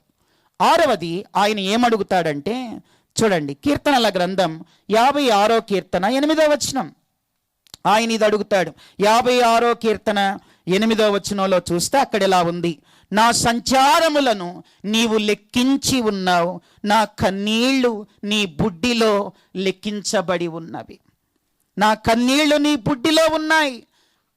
నా కొరకు ఎన్ని ప్రయాణాలు చేశావు, ఇప్పుడు ఎక్కడెక్కడి నుండో వచ్చారు, అలా ఎన్ని ప్రయాణాలు చేసావు, దాన్ని బట్టి కూడా నీకు బహుమానం ఉంటుంది. చాలా ఈ బస్సులు తిరగని ఈ కాలంలో, ఈ స్ట్రైక్ నడుస్తున్న కాలంలో కష్టపడి వచ్చావు, దానికి నీకు బహుమానం ఉంది. ఇక్కడ రాయబడింది చూడండి, 56వ కీర్తన 8వ వచనంలో, నా సంచారములు అంటే ప్రయాణాలు లెక్కించబడి ఉన్నాయి. లెక్కిస్తాడు ఆయన, నీకు బహుమానం ఇస్తాడు. కొంతమంది మిస్ చేసుకుంటారు. ఒక ఆయన మందిరానికి రాలేదు, మీటింగ్ రాలేదు. ఎందుకు రాలేదురా అని అంటే, వర్షాకాలం కదా. వర్షాకాలం అంటే వర్షం పడదా? మరి వేసవకాలం అప్పుడు ఎండలు అంటాడు, చలికాలం అప్పుడు చలి అంటాడు. ఎప్పుడూ సాకులు చెప్తూనే ఉంటారు కొంతమంది. ఎండొచ్చిందని ఆగిపోయా, వర్షం పడిందని ఆగిపోయా, వర్షం వస్తుందని ఆగిపోయా, ఇలా చెప్తారు కొంతమంది. కొంతమంది ఎప్పుడూ సాకులు చెప్తానే ఉంటారు. తమ్ముడు చెల్లి నా వైపు చూడు. ఇలా సాకులు చెప్పే వాళ్ళకి దేవుడు ఒక రోజున షాకులు ఇస్తాడు. సాకులు చెప్పే వాళ్ళకి షాక్ ఇస్తాడు. అప్పుడు నువ్వు సిగ్గుతో తలదించుకుంటావు, ఏడుస్తావు. ఎంత వాక్యం పోగొట్టుకున్నానా అని ఏడుస్తావు. ఎంత దేవుని సన్నిధిని అనుభవించలేకపోయానా అని కృంగిపోతావు, నిరుత్సాహపడతావు. నీ సంచారాలు అడుగుతాడు. నీ కన్నీళ్ళు వేస్ట్ చేసుకోకూడదు, ప్రభు కోసమే కార్చాలి. నువ్వు నా కోసం ఎంత కన్నీరు కార్చావు, మీటింగ్ జరుగుతుంది, ఒక్క కన్నీటి బొట్టైనా కార్చావా అని అడుగుతాడండి. మీ ఊర్లో ఎందరో నశించిపోతున్నారు, ఒక్క కన్నీటి బొట్టైనా కార్చావా అని అడుగుతా. మన కన్నీళ్లు కూడా లెక్కలోకి వస్తాయి. తమ్ముడు చెల్లి వినండి, ప్రపంచంలో పెద్ద సంఘం ఉన్న పాస్టర్ పేరు ఏం చెప్పండి? మన ప్రపంచం మొత్తంలో పెద్ద సంఘం ఉన్న పాస్టర్ పేరు పాల్ యాంగిచో గారు. లక్షల మంది వస్తారు చర్చికి. మరి పాల్ యాంగిచో గారిని ప్రభువులోకి నడిపించింది ఎవరో తెలుసా? మీలాంటి ఒక చిన్న పిల్ల అండి. అక్కడ కూర్చున్న చిన్న పిల్ల, 5వ తరగతి చదివే ఒక పిల్ల. ఆమె ద్వారా పాల్ యాంగిచో గారు దేవుళ్ళలోకి వచ్చాడు. అంత గొప్ప దైవజనం. ఆమె ఏమీ యేసుప్రభు గురించి చెప్పలే. నూతన నిబంధన, క్రొత్త నిబంధన బైబిల్ ఇచ్చి అంకుల్ చదువుకోండి అని అంది. ఆయన కమ్యూనిస్ట్. ఆయన యేసుప్రభు అంటే ఆయనకి ఇష్టం ఉండదు. ఏ పుస్తకం అది అని అన్నాడు. Uncle Bible uncle. నాకెందుకు ఇచ్చావు? చదువుకోండి అంకుల్, మంచి పుస్తకం అంకుల్ చెప్పింది, ఆడబెట్టు అని అన్నాడు. వెళ్ళిపోయాడు. వెళ్ళిపోమన్నాడు, వెళ్ళిపోయింది. ఆయనకి క్షయవ్యాధి ఉంది, అప్పుడు దగ్గుతున్నాడు. క్షయవ్యాధి ఉంది, దూరం వెళ్ళిపో, నా ఆరోగ్యం మంచిగా లేదని చెప్పాడు. వెళ్ళిపోయింది పాప. వారం రోజులు పోయాక మళ్ళా వచ్చింది. అంకుల్ నన్ను గుర్తుపట్టారా? ఎవరు నువ్వు? అంకుల్ మొన్న వచ్చినప్పుడు బుక్ ఇచ్చే కదా, చదివారా? ఏం బుక్ అది? చెప్పింది బైబిల్ అంకుల్. నేను చదవలే, వెళ్ళిపో అని అన్నాడు. ఎప్పుడైతే చదవలేదు అని అన్నాడో ఆ పాప అక్కడే నుంచి ఏడుస్తుంది, లిటరల్గా ఏడుస్తుంది. అంకుల్ చదవలేదా అంకుల్ అంటే, చదవలేదన్న. Uncle చదవలేదా uncle? చదవలేదు. ఏడుస్తూ ఉంది, కళ్ళు తుడుచుకుంటా ఉంది, ఏడుస్తూ ఉంది. అంతే. ఎందుకు ఏడుస్తున్నావు? ఎవరన్నా చూస్తే నిన్ను కొట్టాను అనుకుంటారు, వెళ్ళిపో అని గద్దించాడు. ఆ పాప ఏడుస్తూనే వెళ్ళిపోయిందండి, కన్నీరు కారుస్తూనే. అంకుల్ చదవలేదా? వెళ్ళిపోయింది. అంతే, ఏడుస్తుంది. అలా ఏడుస్తూ వెళ్ళిపోతూ, ప్రభువా పాల్ యాంగిచో అంకుల్ హృదయం తెరువు ప్రభువా, క్షయవ్యాధితో చావు బ్రతుకుల్లో ఉన్నాడు. తన హృదయాన్ని తెరవండి ప్రభువా అని ఏడుస్తూ ప్రార్థించిందండి. ఆ పాప వెళ్ళిపోయింది అంతే. ఇంకెప్పుడు ఆయన ఆమెను చూడలేదు. ఆ కన్నీళ్లతోనే వెళ్ళిపోవటం చూశాడు. ఇంకెప్పుడు చూడలేదండి. ఆయనకెవరు సువార్త చెప్పలేదు. ఆ పాప ఎవరు, ఎందుకు ఏడుస్తుంది, అసలు ఆ బుక్కులో ఏముంది అని వెతికితే దొరికింది. న్యూ టెస్టిమెంట్ చదివాడు. ఆయన చదివి మారు మనసు పొందాడు, దేవుడిని నమ్ముకున్నాడు. క్షయవ్యాధిని దేవుడు స్వస్థపరిచాడు. ఈ రోజున లక్షల మందిని ప్రభువులోకి నడిపిస్తున్నాడండి. హల్లెలూయా. క్రీస్తునందు ప్రియమైన వారలారా, నీ కన్నీళ్లు దేవుడు లెక్కలోకి తీసుకొస్తాడు. నువ్వు కార్చే కన్నీటిని బట్టి దేవుడు నీకు బహుమానాలు ఇస్తాడు. ఇది 6వది, చివరి చెప్పి నేను ముగింపులోకి వెళ్తాను. 7వది, దేవుడు మనల్ని ఏమి లెక్క అడుగుతాడంటే, నీవు విన్న వాక్యాలను బట్టి కూడా లెక్క అడుగుతాడు. నువ్వు ఎన్ని వాక్యాలు విన్నావో వాటన్నిటిని బట్టి రేపొద్దున దేవుడు నిన్ను లెక్క అడుగుతాడండి. న్యాయాధిపతిగా ఆయన తన పీఠం మీద కూర్చుంటాడు, నిన్ను లెక్క అడుగుతాడు. అంతే. ఆ లెక్కలు అడిగిన తర్వాత ఇప్పుడు దేవుని కోసం ఎవరైతే బ్రతుకుతారో, బాగా బ్రతుకుతారో వాళ్ళకి కిరీటాలు ఉన్నాయి. యాకోబు 1:12 జీవ కిరీటం, ప్రకటన 2:10 జీవ కిరీటం, తిమోతి 2వ పత్రిక 4:7-8 నీతి కిరీటం, తెస్సలోనికలకు రాసిన మొదటి పత్రిక 2:19 అతిశయ కిరీటం, పేతురు రాసిన మొదటి పత్రిక 5:4 మహిమ కిరీటం, కొరింథీ మొదటి పత్రిక 9:25 అక్షయ కిరీటం, ప్రకటన 4వ అధ్యాయంలో సువర్ణ కిరీటం, 65వ కీర్తనలో దయా కిరీటం. ఇలా 7 కిరీటాలు ఉన్నాయండి. కిరీటాలు ఇస్తాడు, బహుమానాలు ఇస్తాడు, తర్వాత నీకు ఘనత, గౌరవాలు, పదవులు ఇస్తాడు. మన పాటల ఈ బుక్లెట్లో మనం గమనిస్తే 5వ నెంబర్ పాటలో, న్యాయాధిపతి అయిన దేవుడు నీ పనిని పరీక్షిస్తాడు, నీకు అప్పుడు బహుమానం ఇస్తాడు. నీకు బహుమానం పొందేటట్లుగా ఇప్పుడే మనం బ్రతకాలి. నీ బహుమానం ఎట్లుండునో యోచించుకో. ఓ సోదరి సోదరుడా, యోచించుకో. అందరితో కలిసి ఉన్నావు, ఆరాధన చేస్తున్నావు, ఇంట్లో ఎట్లా ఉన్నావు, బయట ఎట్లా ఉన్నావు, రేపొద్దున లెక్క అడుగుతాడు. నామకార్థ భక్తి కాలిపోద్ది ఆ తీర్పులో. వజ్రముల వంటి ఆత్మలు కష్టపడి ఎందుకు తేలేదని అడుగుతాడు. నీకిచ్చిన వరాలను ఎందుకు డబ్బు కొరకు వాడుకున్నావని అడుగుతాడు. నీ సాక్ష్య జీవితాన్ని ఎందుకు కాపాడుకోలేదని న్యాయాధిపతిగా ఆయన అడుగుతాడు. లెక్క పక్క ఖచ్చితంగా అందరం లెక్క అడుగుతాడు. బాగా బ్రతికిన వాళ్ళకి కిరీటాలు ఇస్తాడు, బహుమానాలు ఇస్తాడు, జీతం ఇస్తాడు, పదవులు ఇస్తాడు. ఆ తీర్పు అనంతరం భూమి మీద 1000 ఏండ్లు ఆయన రాజుగా పరిపాలన చేస్తాడు. ఎక్కడికి పోతున్నాం? మనం ఎక్కవలసిన ఒలీవ కొండను వదిలి. ఎందుకు పోతున్నాం? కట్టవలసిన హృదయపు కట్టడాలు వదిలి. బాబేలులో గోపురం కట్టడానిక, బబులోన్లో కాపురం పెట్టడానిక? సిలువకిచ్చే విలువ సిలువకిస్తున్నామా? సౌదాలకిచ్చే విలువ ఔదర్యానికి ఇస్తున్నామా? ఉజ్జీవం కలగాలని కలలుగంటున్నాం, కానీ మారట్లేదు మన బుద్ధులు. ఇప్పుడు బాగా బ్రతకపోతే ఆ అగ్నిగుండంలో కాల్తావు. ఇప్పుడు బాగా బ్రతికి ప్రభు కోసం జీవిస్తే 1000 ఏండ్ల పాలనలో ఆయనతో పాటు ఏలుబడి చేస్తావు. అక్కడ కాల్తావా, ఆయనతో పాటు ఏలతావా? ఆ అగ్నిగుండంలో మాడతావా? ఇన్ని వాక్యాలు వినైనా పూర్తిగా మారి దేవుని కోసం బ్రతుకుతావా? మాడతావా? ఇకనైనా మారతావా? కాల్తావా? ఆయనతో పాటు ఏలతావా? నిర్ణయం నీదే. ఆయన ప్రేమిస్తున్నాడు, నిన్ను ప్రేమించాడు. ప్రేమను గురించి లెక్క అడుగుతాడు. నువ్వు నన్ను ఎంత ప్రేమించావు అని లెక్క అడుగుతాడు. నీ తల్లిదండ్రులను ఏడిపించావా, సంతోషపరిచావా అని లెక్క అడుగుతాడు ఆయన. 3వదిగా ఆయన మనల్ని దేని గురించి లెక్క అడుగుతాడు అని అంటే, 3వదిగా ఆయన మనకిచ్చిన శక్తి సామర్థ్యాలను బట్టి లెక్క అడుగుతాడు. మనం చేసిన ప్రమాణాల విషయంలో లెక్క అడుగుతాడు. ఆయన కొరకు ఎన్ని ఆత్మల్ని సంపాదించామో, ఎంత కష్టపడ్డామో దాని అంతటిని బట్టి దేవుడు లెక్క అడుగుతాడు. మన సంచారాలు, కన్నీళ్లు లెక్కలోనికి తీసుకుంటాడు. విన్న వాక్యాల ప్రకారం బ్రతికావా లేదా అని కూడా లెక్కలు అడుగుతాడు. కనుక ఆ రోజు నిలబడ్డప్పుడు వినండి ఒక్క మాట, చివరి మాటలో నేను చెప్పి ముగింపులోకి వెళ్తాను. ఇలాగే అందరూ ఉంటారు. న్యాయాధిపతిగా సింహాసనం మీద కూర్చుంటాడు. ప్రపంచంలో పరిశుద్ధులంతా ఉంటారు. అందరిలో నువ్వు నిలబడతావు. నిన్ను నిలబడ్డప్పుడు ప్రభు నీ దగ్గరికి వచ్చి నీ భుజం మీద చేయేసి, బల నమ్మకమైన మంచి దాసుడా అని అంటే అంతమందిలో నీకెంత ఘనత అండి. అది అసలు ఊహించోసారి. న్యాయాధిపతి తన పీఠం మీద ఉన్నప్పుడు, ఇదిగో నువ్వు భూమి మీద ఉన్నప్పుడు కొందరికి సువార్త చెప్పావు. ఇలా మీటింగ్ జరుగుతుంటే కొన్ని ఆత్మల్ని తీసుకొచ్చావు. నా కోసం ఇంత కష్టపడ్డావు, నా కోసం ఇంత బాధపడ్డావు, నమ్మినందుకు మీ వాళ్ళు తిడుతూ ఉంటే భరించావు, కన్నవారిని ప్రేమించావు, నన్నెంతో ప్రేమించావు, నన్ను విడిచిపెట్టలేదు, ఇదిగో నువ్వు నాకు చేశావు అని చెప్పి నీకో బహుమానం ఇస్తే, నీకో కిరీటం ఇస్తే, నీకో ఘనత గౌరవాలు ఇస్తూ ఉంటే ఎంత మురిసిపోతామండి, ఎంత ఆనందం అండి అది. కానీ ఒకవేళ నీ వచ్చి నిలబడతావు, నిన్ను అలాగే చూస్తూ ఎలాగోలాగా వచ్చావు అన్నమాట అన్నాడు అనుకోండి, అప్పుడు నీ బ్రతికి ఎలా ఉంటుందో ఆలోచించు. కొంతమందికి సిగ్గండి, సిగ్గుతో తలదించుకుంటాం, అప్పుడు ఏడుస్తారు చాలామంది. అయ్యో బ్రతుకున్నప్పుడు ఏదన్నా చేస్తే బాగుండు కదా, అప్పుడు ఏడుస్తామండి.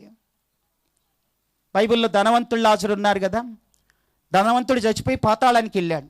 పాతాళానికి వెళ్ళిన తర్వాత, పాతాళానికి వెళ్ళాక ధనవంతుడికి ఆత్మల భారం వచ్చింది. పాతాళంలో ఆత్మల భారం వచ్చిందండి ధనవంతుడికి. పాతాళం, నాకు 5 సహోదరులు ఉన్నారని అక్కడ అంటున్నాడు. బతుకున్నప్పుడు లేదు ఆత్మల భారం. తండ్రి అయిన అబ్రాహ్మా అని పాతాళంలో ప్రార్థనలు చేస్తున్నాడు. పాతాళంలోకి వెళ్ళాక ప్రార్థనలు చేసిన, పాతాళంలోకి వెళ్ళాక నువ్వు చచ్చాక, నువ్వు నరకంలో పడ్డాక, నువ్వు కాలేటప్పుడు, అక్కడ మాడిపోతున్నప్పుడు ఆత్మల భారం వచ్చినా అప్పుడు ఏదన్నా చేద్దామన్న అవకాశం ఉండదు.